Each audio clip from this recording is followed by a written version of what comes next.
Professor Paranjpe, it's called a reward for somebody who was sent to a seat you knew she would lose in the first time around in 2014. It was very unlikely that she would win Amethi.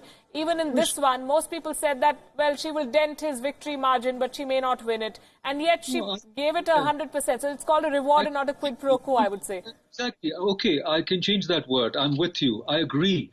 But the reward she already got as MHRD minister.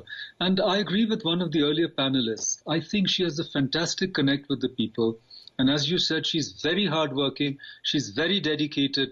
But, you know, that doesn't mean you make a good minister. These are two different skill sets. You know, one is a skill set where you can connect with the people, win elections, make a point, make a statement, appeal to the media, change a narrative, challenge a narrative. You know, all of this she's fantastic at.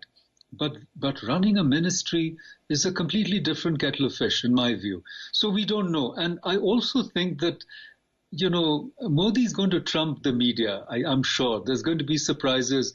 We can't predict how things are. And I don't think there's going to be a deputy prime minister. I mean, come on.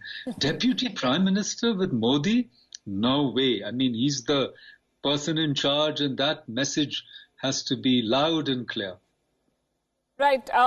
Andrew, do you believe that this government is in a position to tell its people, some of them who've won big in these elections, that there are people who can win votes and then there are people who can run ministries, and you have to make that distinction and you have to be happy with what you get? I think absolutely, and we've seen that with the BJP refusing tickets to MPs who they thought hadn't done the job as well as they would like. I think the same will be true for ministers as well. Having said that, all the signs are that there'll be a great deal of continuity from the first term of office. It doesn't seem like he's tearing up his team and starting again. If you look at all the people who were sworn in the first 10 or 12 or so, the only real big surprise, because I think Amit Shah was expected, was S. Jaishankar, and it looks like he's not going to get really one of the big jobs.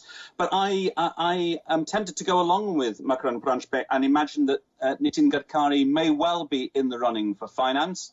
And I also agree with almost all your panelists that the idea of being a deputy to Narendra Modi, first of all, I don't think the job would exist, because Narendra Modi really is somebody who has got such an appetite for work and such mastery of briefs. I don't think there'd be anything that really would slip down to the deputy's table. And I don't think he's the sort of guy that would want a deputy. And Amit Shah, I think, wants one of the big officers of state. He doesn't want to deputise. Already more important, more powerful than any member of the previous cabinet. And it was very significant, I thought, that it was Amit Shah who was ringing round today saying, you're going to be sworn in, you're going to be in the Council of Ministers. He was doing that rather than Modi or somebody from Modi's direct office. You know, that was a joke earlier today in the newsroom that we were talking about the people who got calls, and someone said Amit Shah didn't get a call, and we said, who is going to call Amit Shah? He's the one making the calls. And that is how this is. But Professor Paranjpe, I'm told you want to make a point. Yeah, just 1 second, especially about Dr. S. Jaishankar. You know, he's an enormously competent, foreign policy expert. I've seen him at close quarters. But I think I agree with Andrew. He may well be Minister of State like M.J. Akbar.